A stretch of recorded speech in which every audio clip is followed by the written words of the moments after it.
Hello, everyone. This is the Free American Press with your host, Alexander Horat. And today we're being joined by a good friend, and that is David Morgan. Hello, David Morgan. How are you? I'm well, thank you.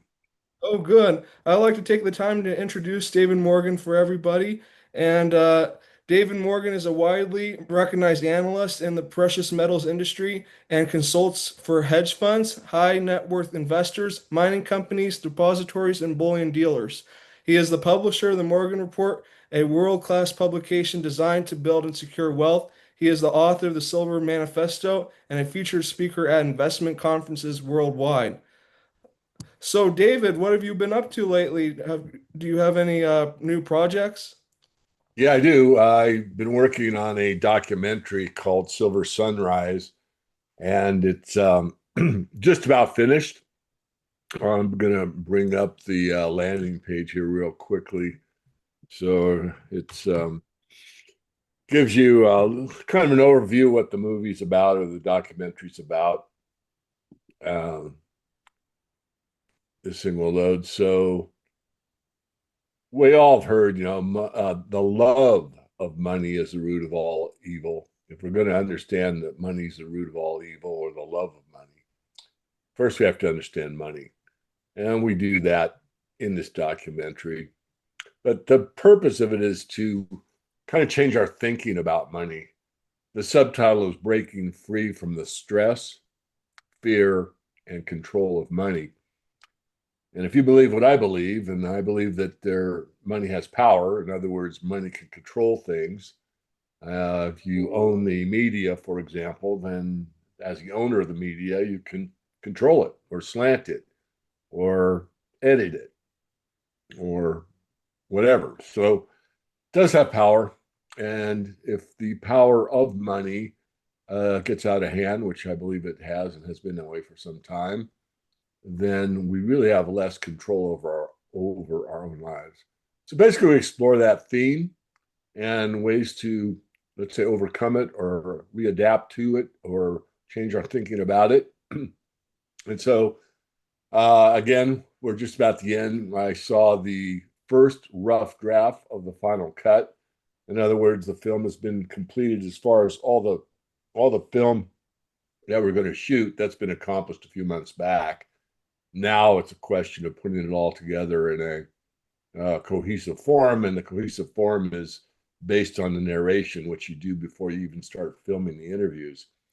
But pretty excited about it. Probably get rough cut number two this weekend, and of course I'll go through it again and give my concerns and feedback to the final editor, and we're going to get there. So I'm thinking, Alex, we're going to be there in probably another month or so. Oh, that's great. And people will be able to find that on the morganreport.com. Yeah, what I'm going to do is I'm going to, once it's finalized, I'm going to send it out to all of the paid subscribers I've had over these last 25 years. So if you bought the Morgan Report for the original price of $60, but you're still in our database, uh, you'll get the movie. Probably I'll wait about 2 weeks. So I'll give it to everybody that's ever paid me anything, just buying a book, as long as you're in the database. And the email is still valid. I mean, people change their emails all the time, but based on the database I have to work with. So we'll let them all look at it. I'll probably take some comments, and then I'll do, build up, try to get a little bit of buzz around it, and then put it out to the general public. But definitely passion, a lot of work. But yeah, it will be released for everybody again, probably a month and a half, I'm guessing. Taking longer than I expected. There's a lot of reasons for that I won't go into, but we're almost there. Oh, that's great to hear. I think a lot of people are looking forward to watching that. Um, so yeah, getting into some topics that have been going on lately. We just saw the Genius Act passed.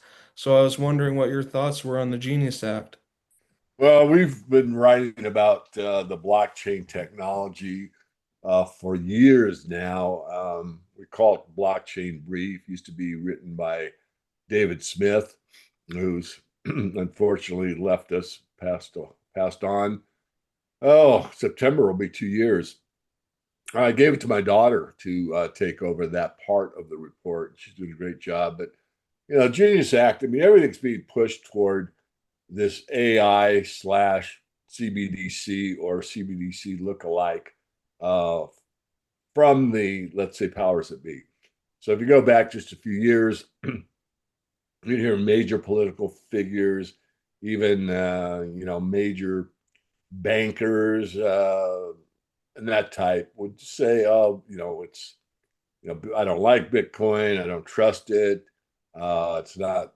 It will never be a currency," and all these things that were pretty negative about Bitcoin in particular and cryptocurrency in general.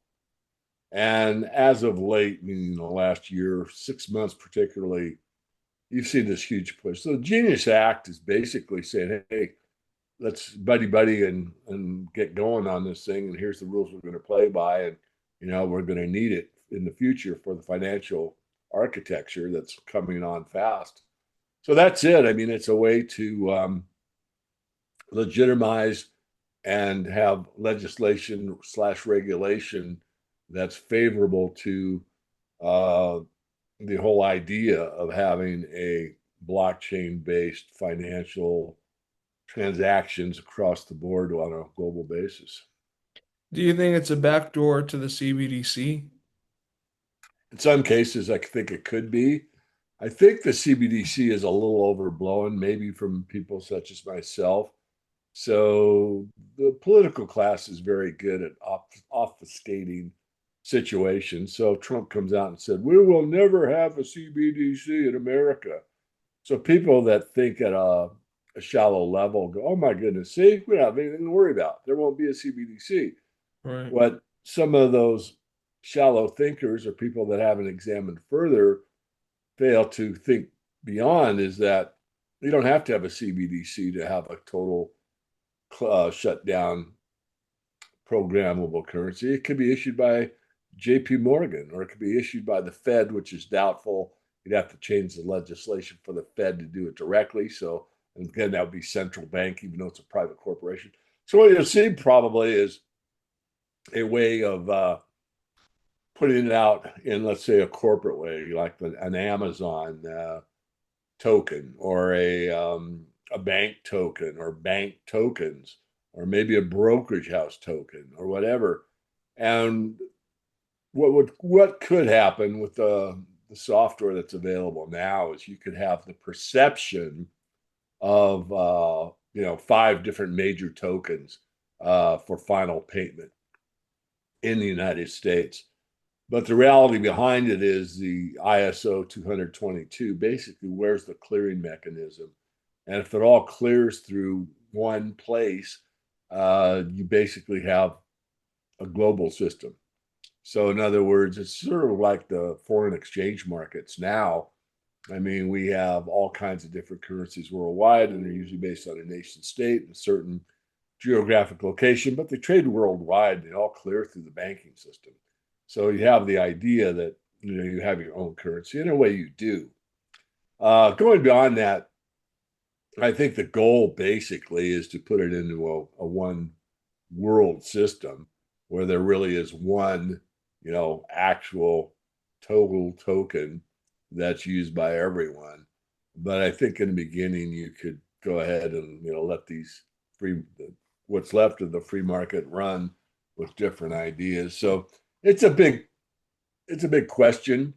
I did lecture at the 50th anniversary of the gold show in New Orleans last year, and my whole speech was not on gold or silver. It really was on the new monetary system, and I broke it down based on everything that's in the public domain, which is the Bank of International Settlements, and exactly how they have outlined how they don't say it in these terms, but a global new monetary system would function, be enacted, and be controlled. And it's pretty plain, pretty easy. I tried to take it, not only step by step, very logically, and try to keep it very easy to understand. But it's pretty clear what they want. Yeah, so they're wanting a one world token. Yeah, When do you think they're gonna try to implement that? I forget what it said in the document. It's been a while since I reviewed my own work, but if memory serves, I think it was like, 2 years out or so. And that makes sense to me. Well, it's sooner than we would want. I mean, I don't want it at all. I don't think you want it at all. I think a lot of awake people don't want it at all. But nonetheless, the money powers are still in charge. They're just going to change the game. They're going to go from, monopoly to risk. I don't know. They're going to make a change. And it's going to be much more control than they've had in the past.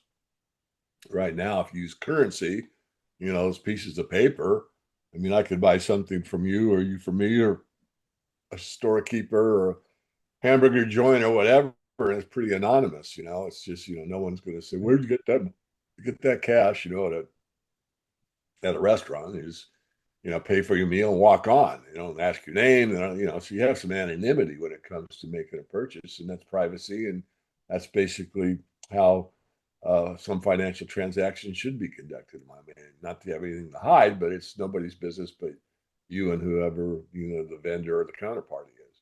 On the other hand, with a digital system, you'll be able to program the money, and you'll be able to see every transaction immediately, and you'll be able to really stop transaction midstream. I mean, you could literally, just like using a credit card today, if the interface between the terminal and the bank is interrupted because the phone line didn't work or there's an electrical problem or something's wrong with the computer, you'll give, you have your goods on the counter. You got, I don't know, make up, three items. You have to name what they are. Three items on the counter. You're in a hurry. You just want to get in and get out. You give me a credit card and the credit card fails. Well, it'd be the same thing. You put your token in there or your token number in there, and it fails because the AI is so smart. It sees that you have a 6 pack of Pepsi, and it says, "Well, you're borderline diabetic. You're not allowed to buy Pepsi." So the clerk says, "Okay," and puts that off to the side and rings up the other two items, and you leave. Wow, so it really sounds like a dystopian future.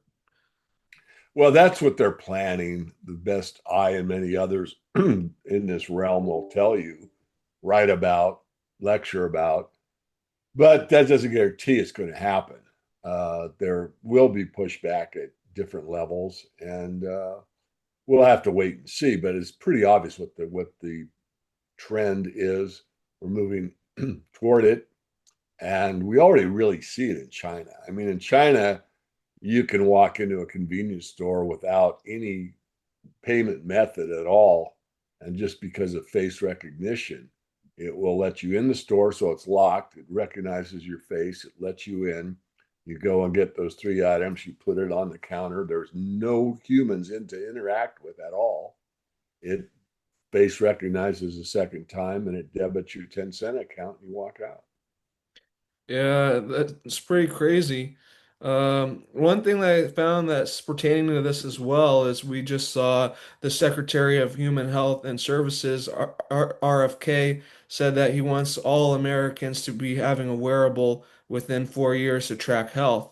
So I want to get your thoughts on that statement that he just made recently. Well, I'll use your word, and many of us use it a back door. I mean, really, it's a wolf in sheep's clothing, in my opinion, because what we're doing here is, the one thing that we really supposedly, and I believe do have some privacy, is our health situation, and that's from the HIPAA Act.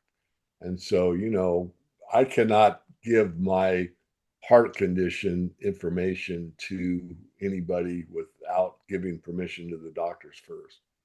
And I think that's a good idea. But in this case, if you're monitored with your health thing, they may tell you that it's not being shared, but it will be. A lot of people have the idea that, we have some privacy. We really don't. And I don't want to sound like a hypocrite because I'm going to be interviewing somebody probably within a month on privacy concerns and ways to mitigate it. I don't know enough to say if it's true or false. I mean, there are ways to certainly mitigate and regain some privacy, but as far as uh, really being anonymous in today's world, I would say that's nearly impossible, at least in North America. uh, in maybe South America or certain parts of Asia, not talking China. Although there's probably parts of China too that if you're not in the city and you're out in, in the far regions of the country, you might be able to establish some or maintain some anonymity. But I've always contended, coming from the background I had, when I was before I got into finance full time, was if they want you, they're going to get you. And who is they? Well, you Mhm. can say the NSA as an example. So it's just the power thing, and it's the control that bothers me the most. As I just gave the example of, not having the freedom to buy what you want. Not that maybe you should be drinking sugar water, but that's a decision that you as an adult should be free to make, not the state. Yeah, I definitely agree, and you had a lot of good points there. I got your thing when you said more privacy. How do you think Americans can protect their privacy better? Well, I don't have a lot of answers. I'm going to do this interview or a web interview like this. I'll be the interviewer and be asking. This guy's been at it for over a decade. I had a long talk with him yesterday. We're setting it up as I speak. But one we all know of is you can use a VPN, so you don't show your IP address while you're visiting, any website. I mean, you have that choice. You can do cash transactions, but that's more and more difficult all the time. But it depends where you are too. I mean, if you're in a more rural environment in a small town USA, where it's, well, I don't know, call what's a small population, 5,000, 10,000, 25,000, in that range, probably. You could probably get by, going to the bank and just getting cash and buying your meals and your groceries and your gasoline and everything with cash. But doing it in a larger metropolitan area is almost impossible. I mean, a lot of these gas stations are not attended at all times. And unless you've got a debit card or a credit card, you're not going to be able to pump your gas. What do you do when you're almost out? You can't make it home without getting some gasoline. So but there are ways to do it, but it mitigates it. I mean, all you have to do is take that debit card out because you're running out of gas and put it in, and that transaction is traced. But if everything else was done for cash for the previous 3 months, they'd have a pretty hard time. They, meaning name an authority figure, or else the NSA again, figuring out, okay, well, how much does he drive? How often does he buy gas? So the more you keep it on a cash level, probably the more anonymity you can keep. But it's, I'd say, almost impossible to keep yourself completely under the radar. I just don't see where that's really possible for almost anybody, again, in North America. I mean, there's probably some, and of course, the black ops know how to do it, but they don't really make you invisible. They make you invisible for a while, and then they reinvent you with a new ID. So your actual, let's say, personage is ghosted, and then they give you a new name, rank, and serial number, and you press on under this assumed identity, which they have the power to make legitimate, and you go on. But you're really in the system. You're just in the system in a pretense rather than in reality, if that makes sense. I hope I explained that well, because it's almost impossible to go off grid and never come back on, because you can't get a bank account. You can't, how do you get that debit card to pump gas, all that stuff. Yeah, that makes sense. Let's go back into the financial question that I had. So, what do you think the Fed will do in regards to interest rates within the next year? How do you see precious metals performing in relation to that? Well, a lot of pressure on the Fed, as you know, to lower interest rates. I mean, Trump is extremely vocal about it. And within a year, I think you will see lower interest rates. How much, I don't know. My guess is, and I say guess, there'll be a cursory amount, 25 basis points, maybe 50. See what happens, see how the market reacts. I think it'll be very smart on their part, rather than do like, 1% all of a sudden, or 1.5%, which could happen. I don't think so. I think they're smart enough to try what I call a trial balloon and drop it a little bit and see if the market reacts or overreacts. And then based on that, they can probably make an adjustment further at the next meeting and decide that they're going to lower it, full, you know, full percentage or whatever. So what will that mean for the metals? Well, I think the metals are headed higher regardless of interest rates. I don't think interest rates would have a real effect on the precious metals from a long-term basis, unless you got above the real rate of inflation, which is well over 2%. And so you'd have to get into, shadowstats.com, John Williams, and see what the true inflation rate is based on the 1980 metrics. Probably looking at 9%. So you'd have to get interest rates of like 10% before it have a long lasting effect on interest rates. So let me explain further. Because if the Fed were to raise interest rates or raise the discount window, which is really what they have control over, Fed funds rate, then it would probably affect the market in a knee jerk reaction. That almost always happens, but that's a temporary thing. If the market itself started to move interest rates up because people didn't trust the yield on the long term debt because they know the dollar is losing value daily, then the market itself could force up interest rates. And if that were to occur, that would actually cause people some, and then probably, large in all kinds, institutions and retail, to come into the precious metals further. If interest rates were to lower, and that accelerates the worth of the dollar as far as the yield not being commensurate with the amount of real inflation, then that also sets off the idea that I need to protect myself, and I probably look at the precious metals a little harder, a little longer as well. So the Fed's at a point now, in my very steady view, that if they raise interest rates, it's a signal that I don't trust the dollar. We need a higher yield to hold on to it, and that pushes the precious metals higher. Or if they lower interest rates, like we're just going to destroy the dollar, it's not going to be worth anything. That's extreme case. It will be worth something, and they'll roll it into the new system, as we talked earlier.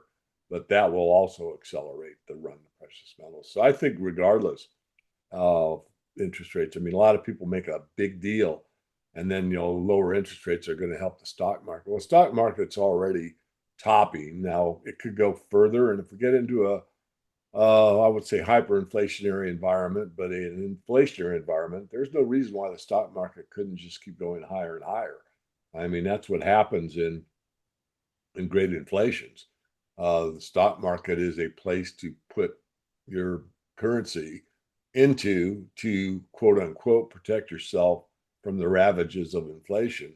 The problem with that strategy is it's better than leaving it in the bank, but it usually does not make up for the depreciation of the currency on a one-to-one basis. So if you have 500% inflation, you may get a 300% move in the stock market, which is better than sitting still in the bank. But the only thing that really at the end of these great inflations that holds its value or maybe exceeds it is the precious metals, at least from all the study I've done. Now, not that the stock market couldn't keep up with it or above it for a while, which is really what we've seen with the S&P for quite some time. So I'm trying to be clear here that the stock market has been a wonderful place to be on aggregate for some time. However, there's a point where even the stock market starts to recognize that they're printing up so much money and it's coming in so fast, it's becoming worthless, and is going to become worthless. And in that situation, you get the outline I just proposed. Yeah, that makes sense. So, you think people getting precious metals is a good way to protect themselves for these coming times? It always has been. I believe it will be again. Uh, but the idea really is not to go too hard. I mean, I'm not a precious metals dealer, so I'm really not selling my book. Oh, you have to buy. I think, as I've said so many times, the right amount's probably 10%. Gold and silver coins to start with. If you want leverage, you could get into some of the better performing mining equities or ETFs or that type of thing. But really, just having a fair amount of percentage in ready cash. It's the ultimate ready cash. And having cash isn't a real bad idea either, but just realize the longer that you hold it, the more it's going to depreciate. Whereas gold and silver is real money.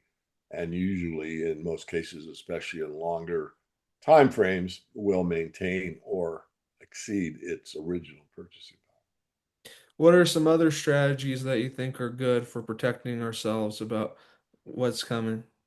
Number one is always to live within your means, because if you're debt free or live within your means, you have a lot more options. So you don't have to worry. You don't have the stress that, oh my God, how am I going to make the car payment? Or why did I buy that second car? We were doing fine with just one. Or gosh, we never should have bought this big house. We love it, but we can't afford it. Or so the main thing I think is that. Second one, of course, before gold or silver, is because people don't have a lot of savings, or a lot of people don't. And that's just basically, what do you need? Well, you need food. And what food do you like? Buy what you like, what you eat, or your family normally consumes, and just add to it. Got extra cash, buy more. If it's on sale, buy more. If it's something you got a good freezer and it's on sale, buy it. So, having a backup amount of food, that's, what the Mormons have taught forever. And a lot of early, let's say, my grandparents' generation did that all the time. And it's just a way to, give you some peace of mind. And it's a no lose bet. If you buy too much, if you store some food 3 months, let's say, and you do lose your job, or you want to save money, you need to, save up for that unexpected whatever, and you just eat off the shelf that you've already got, paid for. So there's a lot of advantages. So I'd say live within your means, maybe buy extra, food. The other one would be think outside the box. Look at something you can do on the side that maybe you could do for cash before it's gone. Some hobby, maybe something that you're very handy, or you're a welder, or you're cabinet maker, or you know how to garden, or things that a lot of people don't know how to do or are unwilling to do, that you could pick up extra cash. Of course, there's all kinds of people on the internet, wanting an internet business. That's always achievable. It's just that would not be my first recommendation, because so many people don't understand how difficult it is to make a living on the internet.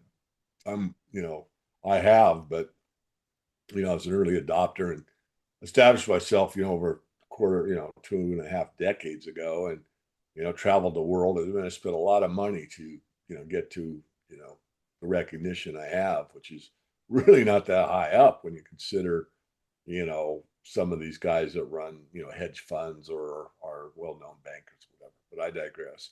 So that's a good thing if you can find something that you'd love to do outside of what you do for your normal living, that you could turn into extra income. And lastly, I think it's just to get grounded, realize that there's certainly more to life than money, and that uh, we, the human population, have been through these problems before. There has been the ebb and flow of the money powers, the ebb and flow of currency destruction, the rebuilding, and the opportunities today are really, really vast. I mean, there are so many out there. So a lot of it has to do with the mindset. I love the expression, chance favors the prepared mind. If you're prepared to have perhaps a slightly lower lifestyle, but you're also going to have more time to spend with your family, or work on a hobby, or develop a new friendship, or volunteer to the community, either helping other people, or maybe lecturing or whatever. So there's a lot to life outside the monetary sphere that is very rewarding. And I think we need to come back to that, rather than endless scrolling to get that momentary dopamine feed that really doesn't last and have any real significance in our lives. Yeah, I definitely think you're right there, David, and you brought up a lot of great points. Is there anything else you'd like to add to the video for the audience? No, just thank you. It's good to see you again. You've been out for a while, and admire you, especially at your age. You take on, City Hall. I mean, you did run for office and found out how cumbersome that can be, but you did it.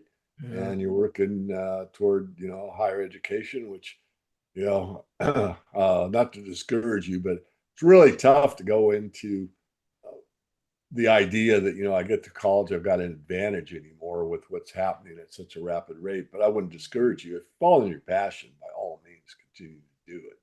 But the quote unquote college degree isn't what it used to be in my era. It did give you an advantage on a job application if you're going to go out in the workforce. These days, I'm not so sure. But nonetheless, I don't want to discourage you. I'm not picking on you. I'm just making a statement. Oh, no, definitely, and I appreciate that. And I'd just like to share the Morgan Report for the audience. If you could please check it out and join, become a member, that would be great. It's a really great financial tool, the Morgan Report. And he just came up with a really good video, When Money Becomes God. It was a very good video. And I would just like to say that people should watch this video. Um, and yeah, and thank you, David, for doing this video with me. I found all your stuff to be very informative. And let's talk again soon. All right, Alex. Thank you. Okay, God bless everybody.